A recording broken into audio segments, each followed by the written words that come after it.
Shadows are lengthening, and the final judgment is drawing near. Look at what happens when a nation abandons its laws and chases its own desires. Cities crumble, heroes emerge, enemies gather, and a desperate people cry out for mercy. This is no fairy tale. It is war, betrayal, vengeance, and miracles. The raw, true history of flawed warriors and fearless women. And a God who refuses to abandon his people. From men who slay lions to women who strike with tent pegs, from broken vows to a king crushed by a millstone. This is the wildest, darkest, most human book in the Bible. The book of Judges like you have never heard it. When Joshua died, the fearless leader who brought Israel into the Promised Land, an eerie silence fell. No Moses, no Joshua, just a terrifying question: who would lead them now? They scanned the mountains and valleys, seeing cities still held by the enemy. They possessed the land, yes, but not all of it. The killing was far from finished, so they did what they had to. They prayed, begging the Lord to choose their champion against the Canaanites. And God answered, "Let Judah go first. The land is yours," he promised. Simple, direct, divine. The warriors of Judah turned to the tribe of Simeon and vowed, "Fight with us. Help us claim our territory, and we will fight for yours in return." That was the bond of brotherhood. They rode out facing their first trial at Bezek. There stood Adoni-Bezek, a king hardened by years of brutal war, a man truly feared. But the hand of God moved with Judah. They shattered his army and took him alive. In a grim, symbolic act of judgment, they sliced off his thumbs and his big toes. Perhaps it seemed barbaric. But listen to the king's confession as he bled. "I did this to 70 kings, he whispered. "Now God has paid me back in full." They dragged him to Jerusalem, where he died stripped of his crown and his power. Judah's army pressed on storming hills and deserts. Everywhere they went, the Lord was with them until they weren't. When they encountered iron chariots, those armored engines of death, they faltered. Even the boldest men of Judah could not break them. Still, God was moving. Elsewhere, an old veteran prepared to make one final stand. Caleb. Yes, that Caleb who had spied out the land back in the days of Moses. He stood tall and made a challenge: whoever conquers Kiriath-Sepher wins my daughter Axa, a dangerous dare and a rich reward. A young man named Othniel stepped forward. He was Caleb's nephew, but he trusted in his own courage, not just his name. He fought, he won, and he claimed Axa. But she was no passive prize. She was fierce. She demanded land with water from her father, and Caleb granted her the upper and lower springs. It was more than land. It was life itself. The tribes surged forward. Judah and Simeon conquered a city called Jephthah, razed it to the ground, and renamed it Hormah. Devotion to destruction, a warning written in smoke and ash. But the other tribes failed to finish the job. Benjamin let the Jebusites remain in Jerusalem. Instead of driving them out, they settled beside them. The tribe of Joseph spied on Bethel and struck a deal with a man they found there. "Show us the way in, and we will spare you." He complied. They kept their word, and he founded a new city, a sign of mercy, perhaps, or the first step toward a fatal compromise. Tribe after tribe followed the same path. Manasseh, Ephraim, Zebulun, Asher, Naphtali. None of them fully cleansed the land. They let the Canaanites stay. Some even enslaved them, a shortcut to power that God never blessed. The tribe of Dan tried to stand, but the Amorites were too strong. They drove Dan back into the hills, stealing the fertile valleys and the places where life should have flourished. Only when the house of Joseph grew strong did they force the Amorites into labor. A late victory, but not the total obedience God demanded. The stage was set, a scattered people, half-won battles and divided hearts. The Israelites were learning a bitter lesson. Possessing a promise is not the same as living it. God had given them the land, but the test had just begun. Would they obey without compromise? Would they remember the Red Sea and the Jordan? Or would they choose to forget? This is how the book of Judges begins. Not with a coronation, but with a crisis. Who leads? When there is no king, something terrifying happens. Out of the silence and the dust of compromise, out of a generation losing its way, God sent a messenger. The angel of the Lord appeared not to a king and not to a prophet, but directly to the people. He journeyed from Gilgal, that sacred ground where they had first crossed the Jordan, and piled stones to remember their God. Step by step, the angel walked until he reached the town of Bochim. There he stood, and there he spoke. His voice lashed out like a whip in the stillness. I brought you out of Egypt. I led you into the land I promised your ancestors. I told you I would never break my covenant. The people stood, stunned, frozen in silence. I commanded you, do not make deals with these people. Tear down their altars. But you have not listened. The silence deepened. The angel's voice cracked not with weakness, but with soul-crushing grief. What is this you have done? He did not ask for information. He asked so they would hear the echo of their own betrayal. So I tell you this. I will not drive them out before you. They will become traps for you. Their gods will become your ruin. The words landed like a death sentence. The covenant was shattered not by God, but by the people, and the cost would be paid in blood. Then something raw and profoundly human erupted. The Israelites lifted their voices and wept. In the face of divine disappointment, they grieved with the weight of a guilty soul. They named the place Bochim the Weepers, and there they offered sacrifices to the Lord, not because they had to, but because they were broken and longing to return. But could they stay that way? Because soon the cycle would begin again. Joshua, the faithful warrior, was dead. He was buried in the hills of Timnath-Heres, resting in the land he helped secure. With him went the last of a generation that had seen God split the waters and move the mountains. They had tasted victory when the walls fell at a shout. But the next generation did not know the Lord. They had not seen the Red Sea split, nor the sun stand still over Gibeon. They had not trembled at Mount Sinai. So they began to forget. They forgot the power of the one who pulled them out of Egypt. They forgot the manna-filled mercy and the justice that burned against Pharaoh. Into that vacuum of memory, idols crept. Baal Ashtaroth. Foreign names with hollow promises. The people bowed to wood and stone, to gods with eyes that could not see, ears that could not hear, and mouths that could not speak. I saw, and my judgment flared. They broke my covenant and chased after lies. I withdrew my hand. No more easy victories. No more guaranteed triumphs. When they went to war, they fell. When they cried for help, only silence echoed back. Yet even in judgment, my mercy flickered, refusing to die. I raised up judges, not kings, not rulers in gold, but humble, broken men and women carrying my spirit. They rose up, fought, and delivered. For a time, the people followed me, but when the judge died, the people slid back into darkness, deeper rebellion. It was a maddening, tragic cycle.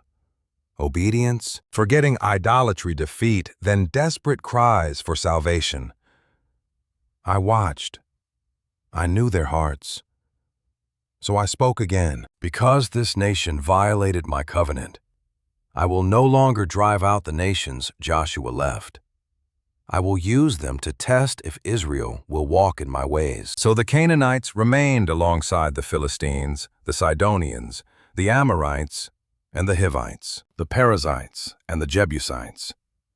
Not because I was weak, but because my people were.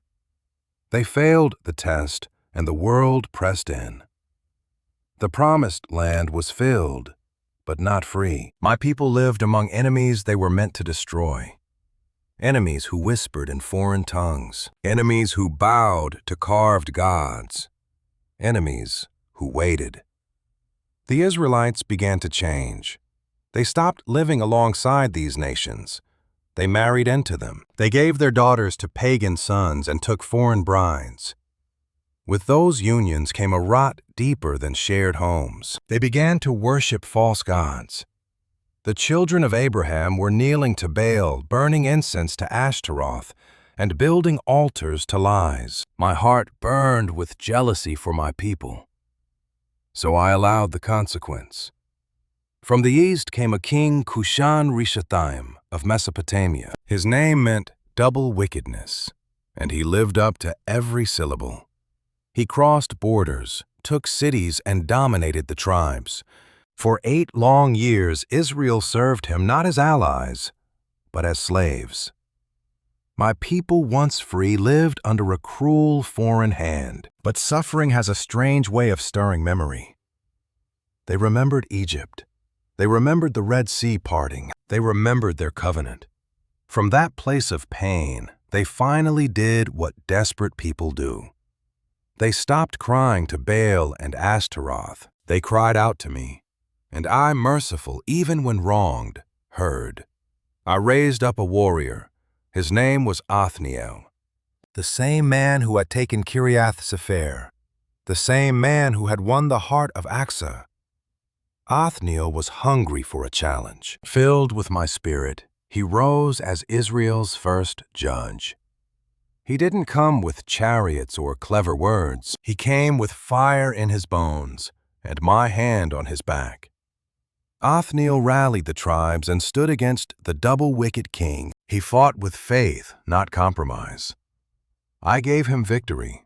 Othniel struck down the enemy, shattering their grip. Israel was free. Peace swept over the land for 40 years. A generation grew up under Othniel's leadership, safe, strong, and faithful. And then he died. No drama, no throne. Just a man who obeyed and gave his people rest. But peace is fragile when memory fades. Without him to lead, the Israelites began to forget again. Forget who freed them, who blessed them, who they were. Othniel was gone, and with him went the discipline and the spiritual spine of the people. Israel fell again like a house without a foundation. They did evil in my sight, not out of ignorance, but by choice and habit. So I handed them over to a new king from an old enemy, Eglon, king of Moab, a man of gluttonous appetite. He allied with the Ammonites and Amalekites.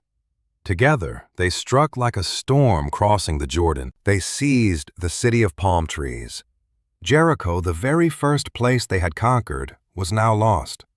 For 18 years, Israel served Eglon, a man whose throne groaned under his indulgence. His stomach grew while Israel's spirit shrank until the people finally remembered again. They cried out, mercy answered. This time I raised up a man named Ehud from the tribe of Benjamin, a name meaning son of the right hand. Yet Ehud was left-handed. That detail mattered, for the enemy would never expect what came next. Ehud fashioned a dagger perfect for concealment. He strapped it to his right thigh, a place no soldier would search. He joined the delegation sent to bring tribute to King Eglon, coins and goods offerings of forced loyalty. They bowed and presented the treasure. Then Ehud turned to leave. Just outside the palace, he paused, turned back, and told the guards, "I have a secret message for the king." A whisper of mystery. Eglon, curious and arrogant, dismissed his guards. Alone with the king, Ehud leaned in. I have a message from God for you." As Eglon stood, his wide frame rising from the throne, Ehud reached not to his left, but to the right, and drove the blade deep into Eglon's belly, so deep the fat closed over the steel. The handle vanished. Eglon fell dead. Ehud calmly locked the doors and walked away. Later, the guards returned. The doors were locked. They waited, assuming the king was relieving himself. They laughed and whispered. They delayed until finally they opened the door to find their king lifeless. Too late. Ehud had escaped into the mountains of Ephraim. The trumpet blast roared like thunder through the hills. A tidal wave of fear ignited into burning, vengeful courage. Ehud shouted for his men to follow as the Lord delivered Moab into their hands. They struck down 10,000 soldiers, ruthless, seasoned killers. Not one escaped. The slaughter was absolute. Moab fell, and a fragile, quiet peace returned to the land. 80 years of silence. A long time to forget. Predictably, the Israelites wandered away from God again. Divine judgment followed. He abandoned them to Jabin, king of Canaan, who ruled from the iron-fortified city of Hazor. 900 iron chariots commanded by Sisera. These weren't just war machines. They were symbols of total domination. Every time Israel tried to rise, those chariots crushed their hope, scorched their fields, and scattered their resolve. For 20 years, Sisera oppressed them. Fear and silence reigned until the cries rose to heaven. This time, God chose a woman. Her name was Deborah, a prophetess, a judge, a steady voice of God amidst the chaos of a broken nation. She sat beneath a palm tree between Ramah and Bethel, an open court where wisdom was dispensed, respected, and deeply trusted. Fearless, she summoned Barak, a capable warrior, yet one gripped by hesitation. Deborah looked him dead in the eye. She delivered the command. 10,000 men from Naphtali and Zebulun to Mount Tabor. There the Lord would trap Sisera. Barak hesitated. "I will go, but only if you come with me." Deborah didn't flinch.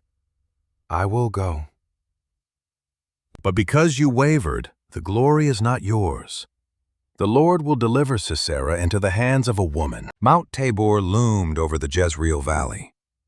As Barak's 10,000 climbed Sisera's chariots, thundered toward them like a storm. Then Deborah gave the command, "The Lord goes before you."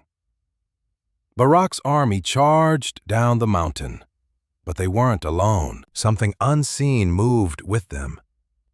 God unleashed a deluge. Rain poured, turning the earth into a trap of deep, sucking mud. The iron chariots became useless, drowning in the muck. Panic erupted, and the enemy was slaughtered. Everyone except Sisera. He fled on foot, heart hammering in blind terror. He stumbled upon a tent, the home of Jael, wife of Heber the Kenite. Jael stepped out. Her voice was velvet, her eyes calm. "Come in, my lord. Do not be afraid." He entered exhausted. She covered him with a rug. He begged for water, and she gave him milk. He drifted off, whispering for her to stand guard. The master of 900 chariots, the terror of Israel, was now helpless. Jael moved like a shadow. She took a tent peg in one hand and a hammer in the other. She knelt, raised her arm, and drove the spike through his temple. He never stirred.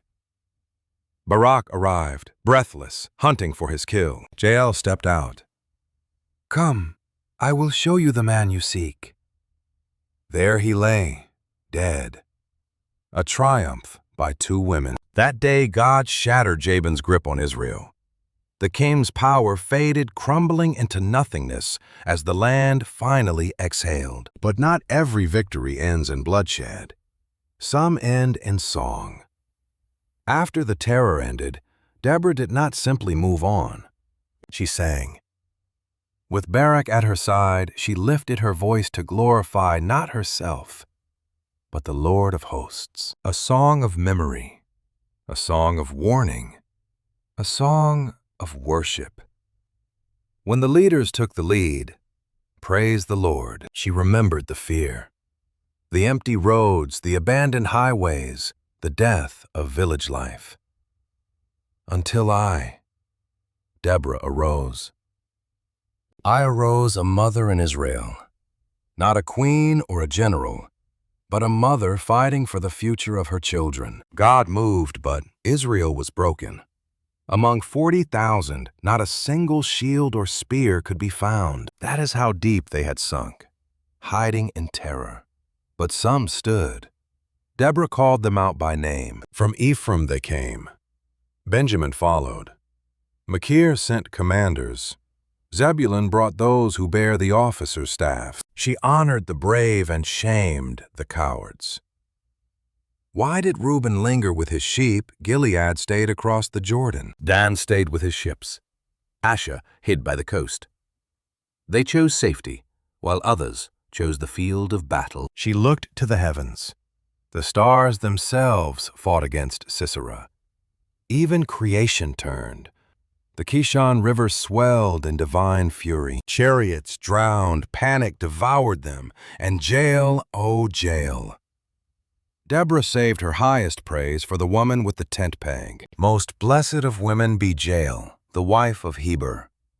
Most blessed of all who dwell in tents. She offered him milk in a noble's bowl.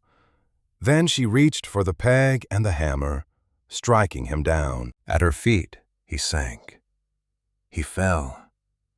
Where he sank, there he lay dead. Deborah did not forget the cost. She imagined Sisera's mother peering through the window, crying out for her son, who would never return. Finally, she sang an ending that echoes into eternity.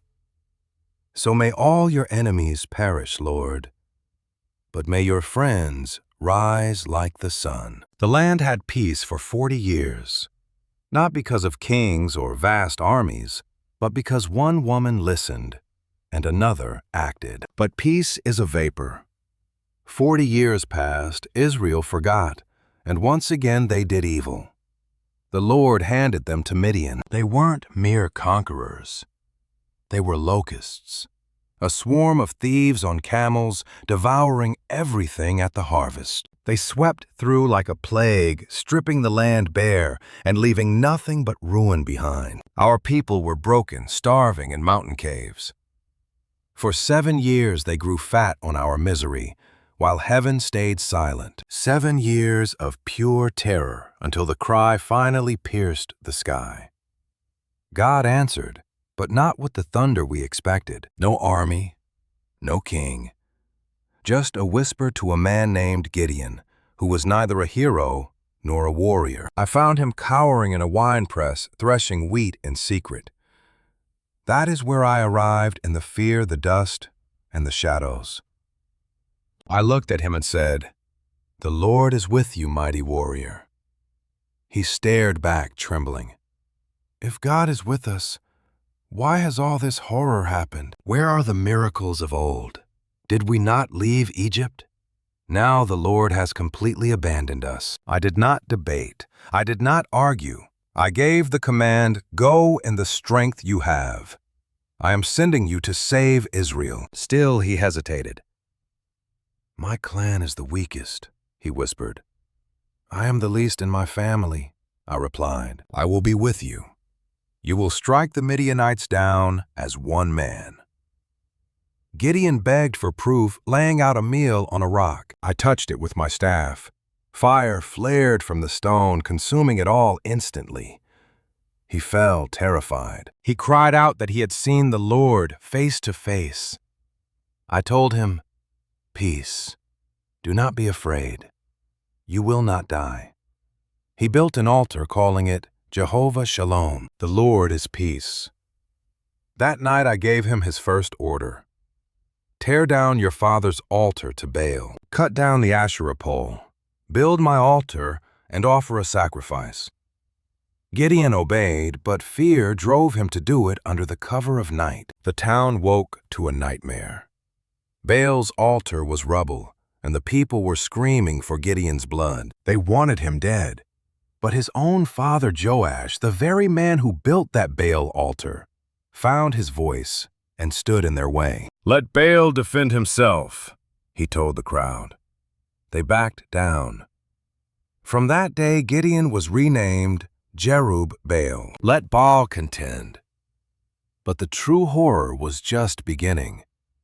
The valley of Jezreel filled with enemy armies, Midianites and Amalekites, a sea of weapons. My spirit rushed over Gideon. He blew the trumpet, and the tribes finally gathered, yet his doubt lingered. He prayed for a sign. "If you will save Israel, let the fleece be wet with dew, but the ground dry," I answered. The next morning he asked for the opposite: dry fleece, wet ground. I answered again. The ground was soaked the wool bone dry. The man in the winepress was finally ready. Not by his strength, but by his belief. The valley was a nightmare of enemies. Their camels covered the earth like sand. Gideon stood above them, shaking. 32,000 men stood with him. But I had a different plan. "You have too many men," I told him. "If you win now, Israel will boast in their own strength. I will not allow that." I gave him a test. "Tell the fearful to go home." 22,000 fled. 10,000 remained, still too many. "Take them to the water," I said. "I will test them there." I watched as some fell to their knees, guzzling the stream like thirsty animals. Others scooped the water, lapping it like dogs. I told him to set those 300 apart. 300 against an army without number. I smiled. "With these 300, I will deliver you." The rest went home. Gideon still wrestled with terror that night. I gave him one last gift. "If you are afraid, go down to their camp and listen." He crept into the darkness with his servant Purah. Past the tents he heard a soldier whispering a dream, a loaf of barley bread rolling into camp and flattening a tent. His comrade paled. "That is the sword of Gideon. God has given us into his hands." Gideon's heart leapt. He fell to his knees on enemy soil and whispered thanks to me. He returned to his men with a plan that defied all logic. "Take a trumpet, a clay jar, a torch. Follow me. 3 companies of 100 men. No swords, no stealth, just sound, fire, and faith." They surrounded the camp at midnight. Gideon roared, "Now!" They blew the trumpets. They smashed the jars. They raised the torches. They shouted, "A sword for the Lord and for Gideon." Chaos shattered the valley. The enemy woke in sheer terror. They saw fire. They heard judgment. And they slaughtered one another. Horses panicked. Camels scattered. The soldiers ran blindly. Israel had no steel in their hands, yet the enemy was broken. The pursuit was brutal. Men from Naphtali, Asher, and Ephraim joined the hunt. Princes Oreb and Zeb were hunted down and killed. As the dust settled, Gideon's 300 stood tall. It was not their strength or their strategy. It was their trust in a God who conquers with shattered clay and raw courage. Because faith is not about the size of your army. It is believing the whisper in the dark when your eyes see only ruin. The valley fell silent. The camels were gone. The valley, once ringing with the thunder of hooves, lay still. Gideon's name echoed like a legend. The idol breaker, the leader of the 300, the witness to my power. But the war was far from over. 2 kings, Zebah and Zalmunna, fled with the remnants of Midian. Gideon wasn't finished. With his 300, he hunted them across the Jordan. Exhausted and starving, they reached Sukkoth. I asked the leaders, "Give us bread. My men are weary, yet we still pursue Zebah and Zalmunna." But the elders sneered. "Are those kings already in your hand? Why should we feed you?" My blood ran cold. My resolve hardened. "When the Lord delivers those kings to me, I will punish you with desert thorns." I turned and pushed toward the next town, Penuel. Same plea, same scorn.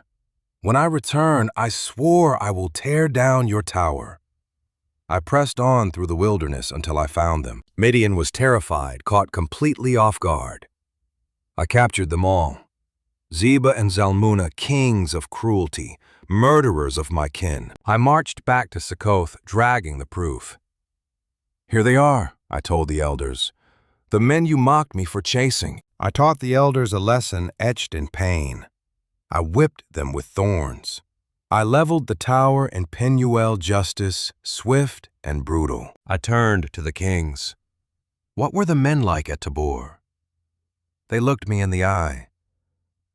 They looked like you, they said, like sons of a king. My voice fractured. They were my brothers, my mother's sons. If you had spared them, I would spare you. I turned to my young son. Kill them. The boy trembled, paralyzed by fear. So I stepped forward and ended them with a single stroke. The land was cleansed. Then the people gathered. Rule over us, they begged. You saved us. The crown was within my grasp. But I knew the truth. I will not rule over you. My son will not rule over you. The Lord will rule over you. I walked away from the throne, but I made one demand. Give me one gold earring from your plunder. They obeyed. Gold piled high, over 40 pounds of it. I fashioned an ephod, a sacred vestment. I placed it in my home in Ophrah. It was meant to honor God. It became a snare. People flocked to worship it. They bowed before it. It became a curse for them, for me, and for my entire house. I took many wives, fathered 70 sons, and even a son by a concubine in Shechem named Abimelech. I lived my days in peace.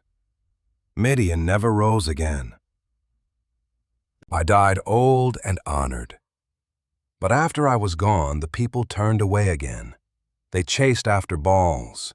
They forgot the Lord. They forgot me. They forgot everything. Because the final test isn't just about the enemy you fight outside.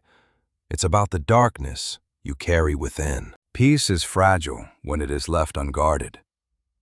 Abimelech, my son from Shechem, was rotting with ambition. Not satisfied with being one among many, he demanded to be the one above all. He conspired with his mother's kin in Shechem. Would you rather be ruled by 70 sons of Gideon, or by one man, your own flesh and blood? Greed won. They chose Abimelech. They paid him 70 silver shekels from the temple of Baal-berith. With that, he hired a gang of reckless, godless mercenaries. He returned to my home in Ophrah and murdered his 70 brothers on a single stone. Only Jotham, the youngest, escaped. Abimelech was crowned in Shechem, but Jotham climbed Mount Gerizim and cried out a parable. The trees sought a king. They asked the olive, the fig, and the vine, but all refused. They asked the thorn bush, which accepted, saying, "Take refuge in my shade, or fire will come from me to consume you." Jotham warned, "If you acted honorably, rejoice in Abimelech. If not, may fire consume him, and may he consume you." Then he fled. Abimelech ruled for 3 years. Then God sent an evil spirit between him and the leaders of Shechem. They turned against him. Gaal, son of Ebed, challenged Abimelech's authority. Zebul, the city governor, and Abimelech's allies sent word. Abimelech set an ambush. As Gaal stood at the gate, Abimelech's men struck. Gaal was driven out. The next day the people went to the fields. Abimelech slaughtered them. He captured the city, killed its people, and sowed it with salt. The leaders took refuge in the tower of El-Berith. Abimelech piled wood against the tower and set it ablaze, burning 1,000 people alive. Then he attacked Thebez. The people fled to a strong tower. As Abimelech approached to burn it, a woman dropped a millstone on his head, crushing his skull. He called to his armor-bearer, "Draw your sword and kill me. so they cannot say a woman killed me.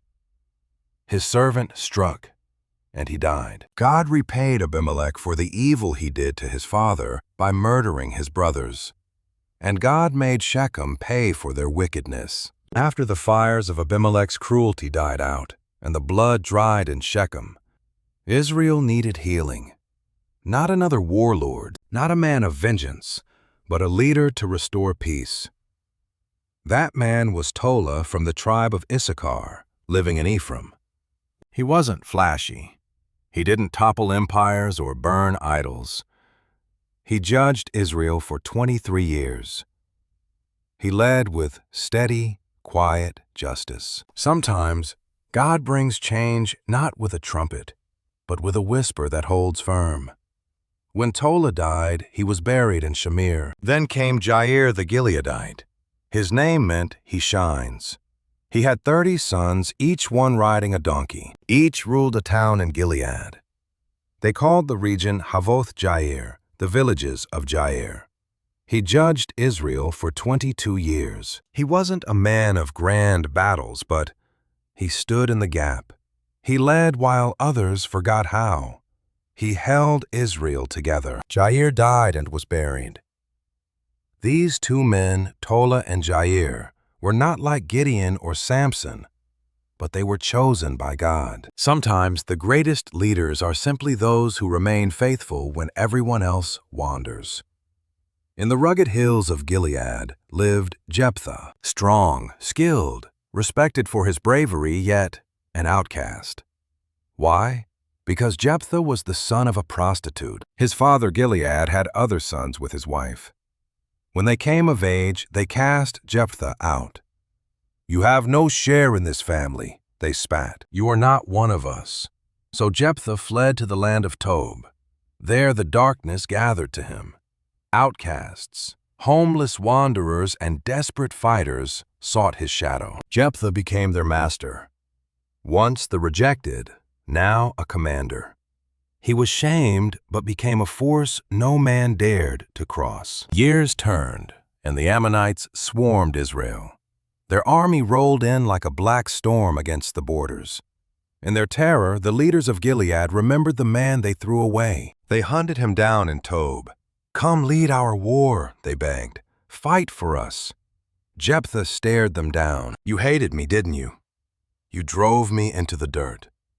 Now you crawl back." They pleaded for his life. "We need you.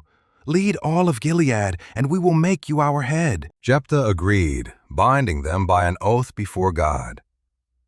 The outcast returned home not as a beggar, but as commander and judge. Before shedding blood, Jephthah sought truth. He sent word to the king of Ammon. "Why do you strike us?" the king hissed. "Israel stole our land when they rose from Egypt. Give it back." But Jephthah sent a message forged in history. "We asked for safe passage. The nations blocked us. We stole nothing. God gave us this land. You had 300 years to claim it.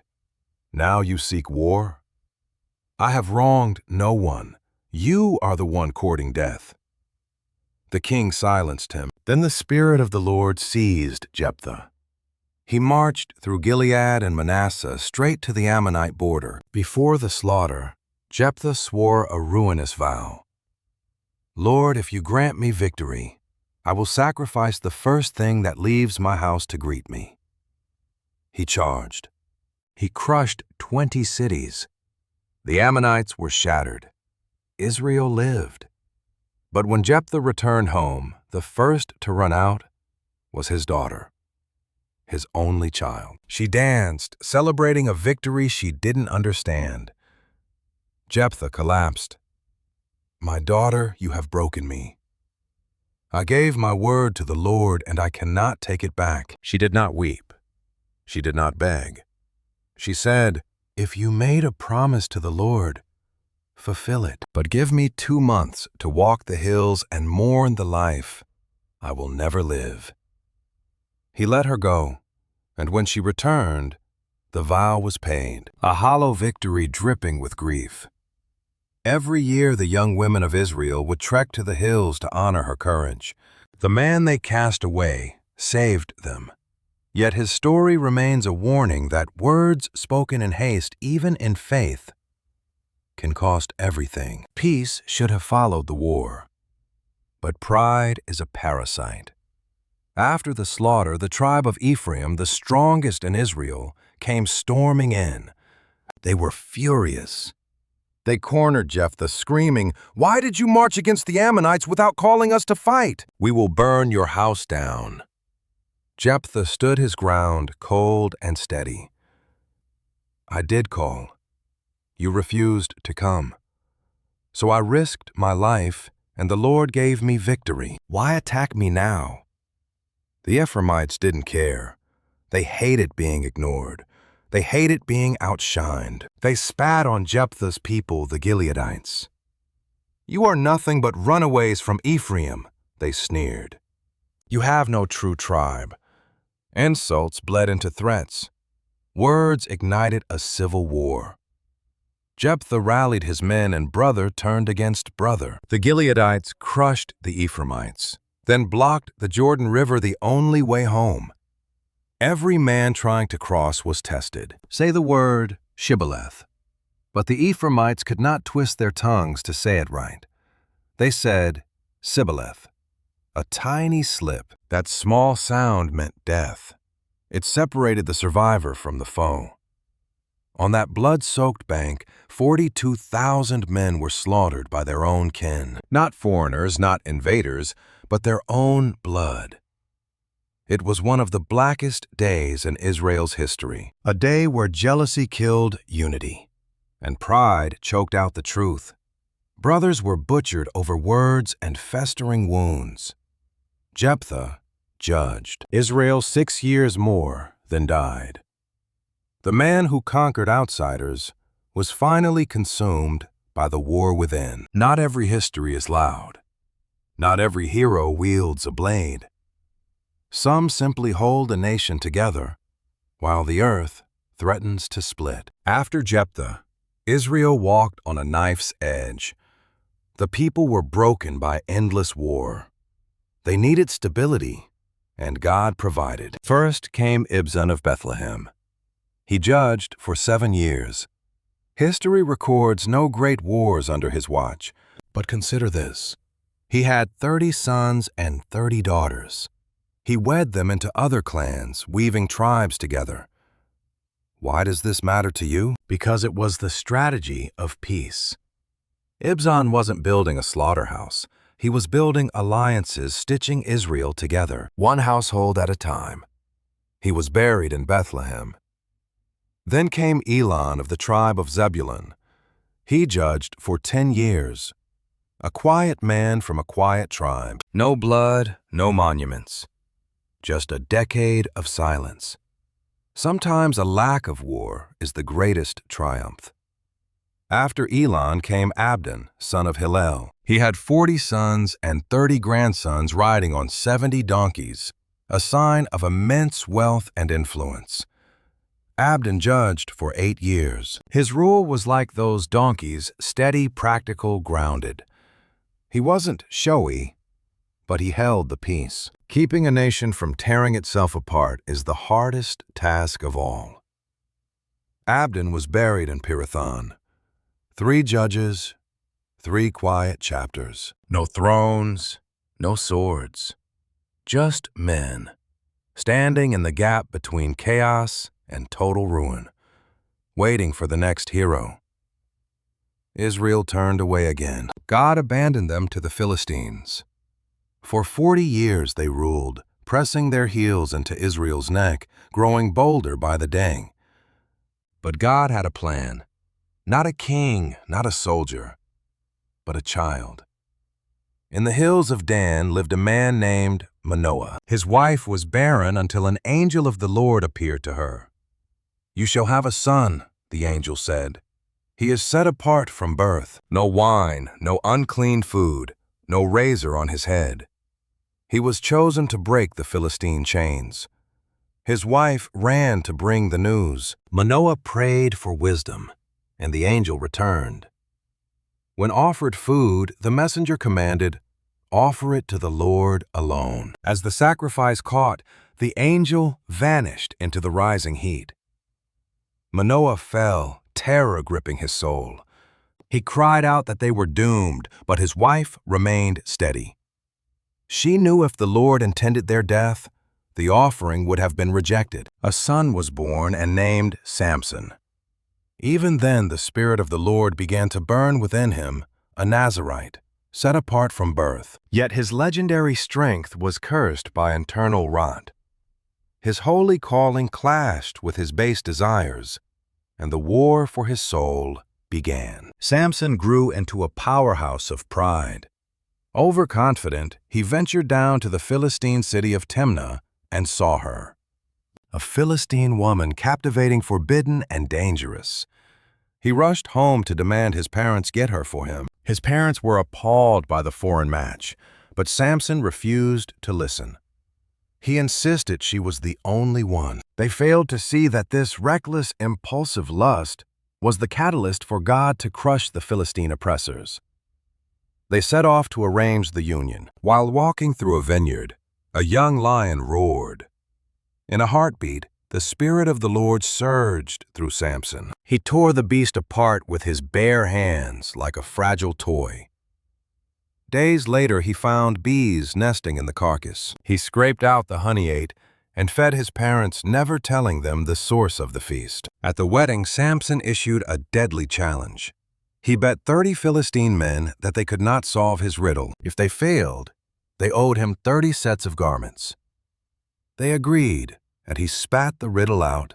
Out of the eater, something to eat. Out of the strong, something sweet. They were paralyzed. Desperate, they turned on his new wife with a death threat. "Betray him, or we burn you and your father's house to ash." She wept and nagged for 7 days until he finally cracked. She leaked the answer to the Philistines. They spat it back at him, and Samson's eyes turned cold as stone. He told them they only knew because they had plowed with his heifer.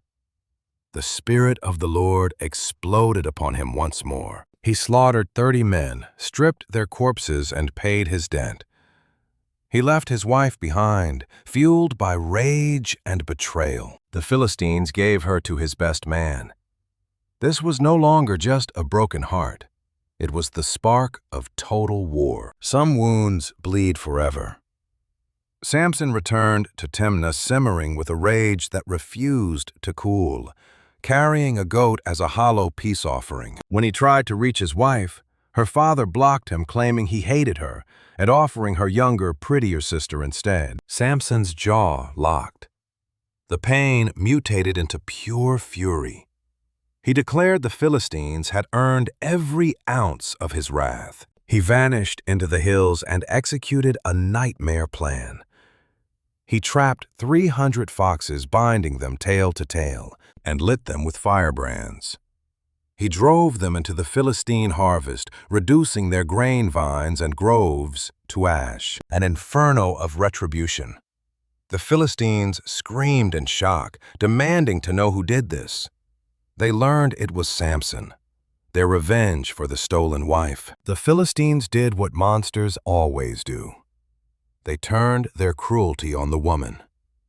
They burned her and her father alive. When the news hit him, Samson didn't weep.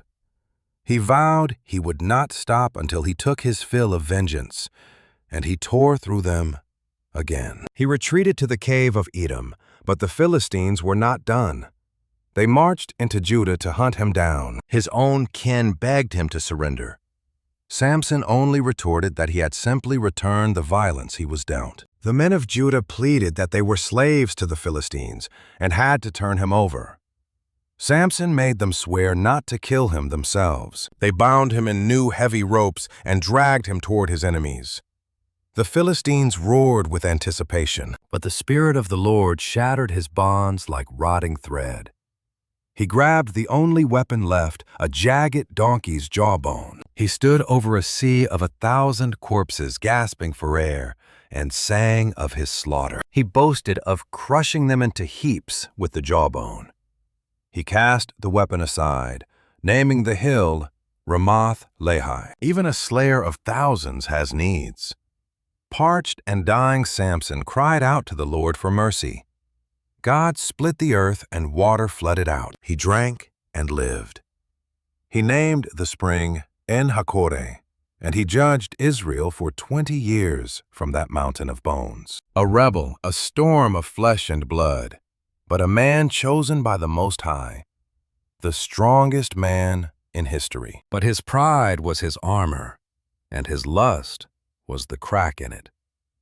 He traveled to Gaza and spent the night with a harlot. The Philistines set a trap, waiting to kill him at dawn. They sealed the gates surrounding him, but Samson rose at midnight. He marched to the city gates, ripped those massive doors of iron and stone from their anchors, and carried them away. He heaved them up a mountain near Hebron, a taunt to his enemies. He thought he was untouchable, but the greatest giants always fall. For Samson, the end came in the valley of Sorek. Her name was Delilah, and she became his final surrender. The Philistines bought her soul for 1,100 silver coins. She didn't need a sword. She only needed a whisper. Samson, what is the secret of your power? Tell me, how could you be bound and broken? He toyed with her. Tie me with 7 fresh bowstrings. That would make me weak as any man. While he slept that night, she bound him. The Philistines lay in wait. She screamed, Samson, the Philistines are upon you. He snapped the bowstrings like scorched thread. Delilah pouted. You lied to me. Give me the truth. He grinned. Bind me with new ropes. That would work. She tried again. The result was the same. Weave my hair into the loom. She did. He broke free again, but Delilah was relentless. She begged, pleaded, and wept until Samson was exhausted unto death. Finally, he surrendered his heart. I have been a Nazirite from birth. If my hair is shaved, my strength will leave me. I will be no more than an ordinary man. She knew this was the truth, and sent for the Philistine lords. Come, he has told me everything. That night she lulled him to sleep upon her lap. As he slept, she shaved away his 7 locks. Then she whispered, Samson, the Philistines are here. He woke, ready to fight. I will break free as I always have. But he did not know the Lord had departed from him. They seized him, gouged out his eyes, shackled him in bronze, and cast him into prison. The mighty judge of Israel was reduced to grinding grain in the darkness. Yet in that silence a miracle stirred. His hair began to grow.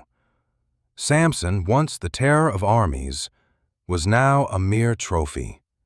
Blind, shackled, abandoned. The Philistines reveled in their victory. The great Samson was brought low. They threw a massive feast for their god Dagon. Thousands gathered, rulers, nobles, and the crowd. They drank and cheered until someone shouted, Bring out Samson! Let him amuse us! They dragged him out. The man who once tore lions apart now stumbled forward, led by a servant boy. They mocked him, laughing, as they paraded him like a prize. Samson whispered to the boy, Place my hands on the pillars. I must rest. He was led to the central columns, the pillars supporting the entire temple. In that place of shame, he prayed not with volume, not with pride, but with raw truth. Lord God, remember me. Strengthen me just one last time. Let me take vengeance for my eyes. He braced himself against both pillars and pushed. Let me die with the Philistines. The columns groaned, the roof buckled, the temple collapsed in a roar of stone, fire, and death. Samson's final act was his most devastating. He claimed more lives in his death than ever in his life. Beneath the rubble, his enemies lay destroyed. He lay among them. Later, his brothers came to recover his body. They buried him in the tomb of his father Manoah. He had judged Israel for 20 years, a legacy of strength, weakness, and failure, yet a testament to grace, for even in his ruin, God worked through him. Sometimes God's greatest victories emerge from our deepest darkness. In the hill country of Ephraim lived a man named Micah. He confessed to his mother, "Those 1,100 pieces of silver taken from you, I have them." She replied, "Blessed be my son by the Lord." She dedicated the silver to the Lord, ordering that it be crafted into a carved image and a metal idol. So Micah took the silver and fashioned his idol. He built a shrine made an ephod and household gods, and ordained one of his own sons as priest. In those days, Israel had no king. Everyone did exactly what was right in their own eyes. A young Levite from Bethlehem in Judah was traveling searching for a place to settle. He reached Micah's house. Micah offered, "Stay with me. Be a father and priest to me, and I will pay you 10 pieces of silver a year plus food and clothing." The Levite agreed. Micah consecrated him, making him his priest. Micah boasted, "Now I know the Lord will prosper me, for I have a Levite as priest." But this was not the worship God required. It was man-made religion, a dangerous mixture of truth and corruption. During that time, the tribe of Dan sought territory. They sent 5 scouts. These men passed Micah's house and recognized the voice of the young Levite. They asked him, "Who brought you here? What are you doing in this place?" He explained his arrangement with Micah. The men requested, "Please inquire of God whether our journey will succeed." The priest replied, "Go in peace. Your journey is under the Lord's watchful eye." The men continued and discovered the city of Laish a quiet and unsuspecting people. They returned to their tribe, urging, "Let us attack them. The land is rich, and God has given it to us."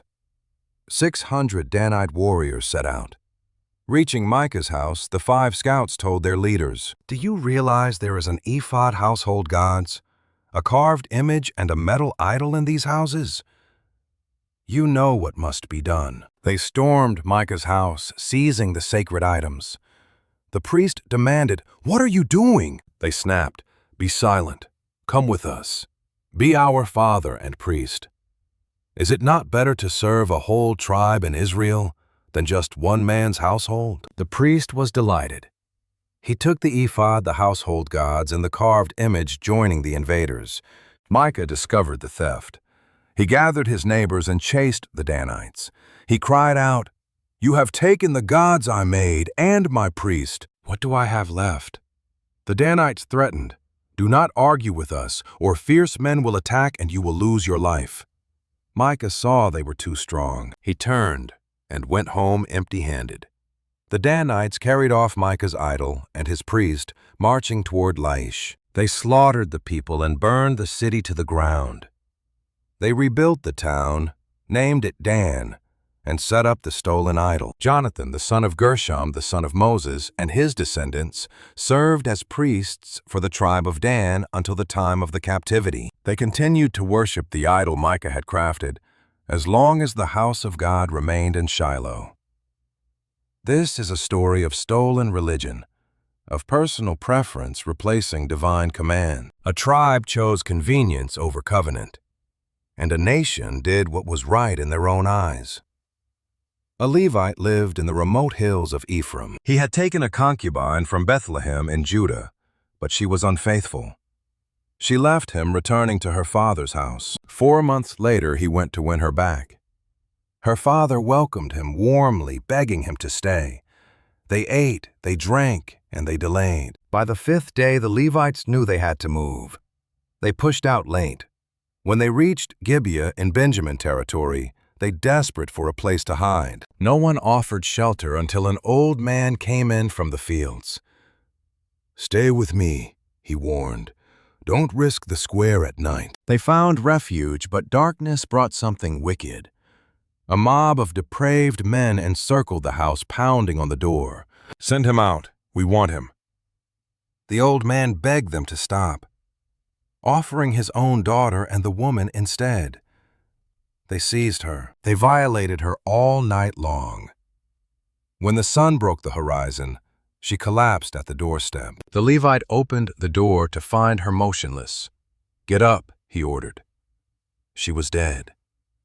He carried her home, paralyzed by grief. He did the unthinkable. He carved her into 12 pieces, sending one to every tribe. The message was unmistakable. Behold the horror in Israel. 400,000 soldiers gathered before the Lord, enraged by the account. They demanded the criminals from Gibeah. Benjamin refused, choosing to shield the wicked and prepare for war. Brother turned on brother. War ignited.